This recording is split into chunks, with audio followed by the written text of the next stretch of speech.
Hey y'all, thanks for stopping by. So, whether you're a fan of sports or not, over the past month, I'm sure you've been getting a lot of stuff in your news feeds about the Super Bowl. And thankfully, you're going to get a reprieve from that. It just got done with on Sunday. They held the game. It was in Vegas, actually, which I think that was a first. There's been a lot of issues with sports being held in Las Vegas because of gambling and stuff like that, but that's being changed.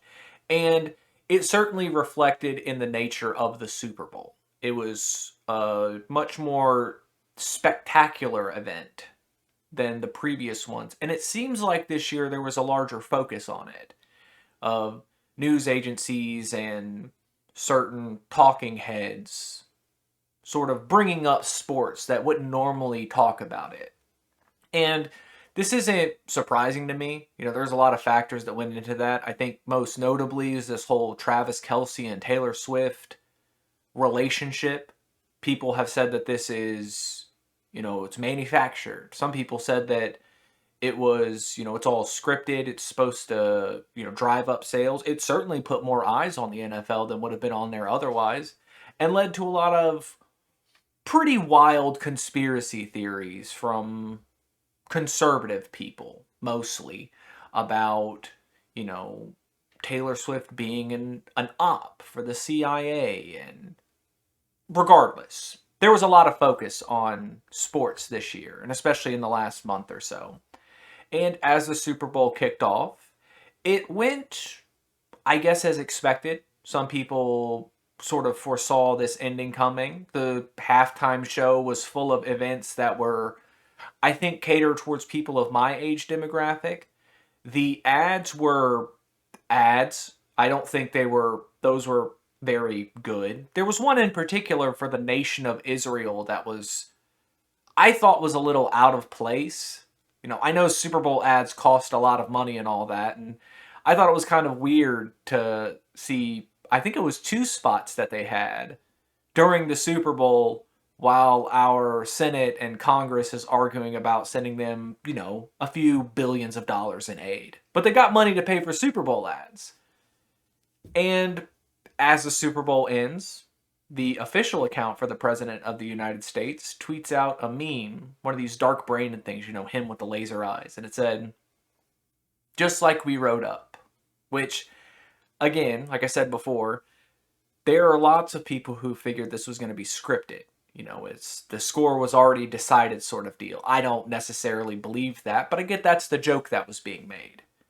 And that joke would have been really funny if, while the Super Bowl was playing, there was not a extreme act of aggression happening in Palestine, being commanded by the IDF. The border town of Rafah between Palestine and Egypt, which has been used as a refugee camp for quite some time. Actually, the government of Israel commanded people to go there they said they would be safe. We won't bomb this area while we're trying to eliminate Hamas, is what they want to do. So what they claim their end goal is. And they're bombing this town. And it's not like it's heavily fortified either. It's a tent city. It looks like a homeless encampment in the United States. Like, it's not.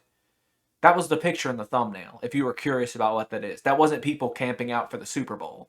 That's a refugee camp that our tax money is being used to bomb right now. We got all this worry about sending them aid for defense, but they can spend millions of dollars on Super Bowl commercials. And that's what the title of this video was about, sportswashing.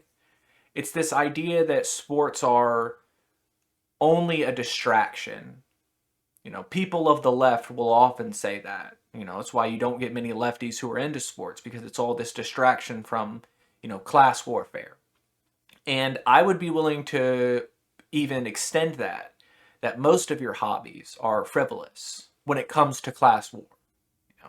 If that should be your main focus, then anything you do outside of that, your collections, your woodworking, your painting, your video games, anything you do is frivolous if it's not leading towards that, class solidarity.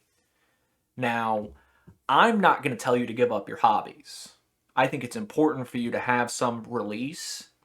If everything you focus on is the bad in the world and how awful things are, you're not going to last. You're going to burn out. So it's good for you to have some sort of distraction. But it's even more important to understand that there's more important things in the world that are going on that you probably should keep an eye on, that you should stay informed on. I get that you can't make a big change. I'm not expecting you to change the world. You know, try and help one person a day, sure, but don't let your hobbies control your life. Don't let them keep you from staying well informed and aware of what's going on around you. Sports is a big one for that. And upcoming we're going to have March Madness next month, so who knows? We might see another crazy aggressive invasion of a country then, and I guess when that happens, I'll be here. And until then, y'all try to have a good day.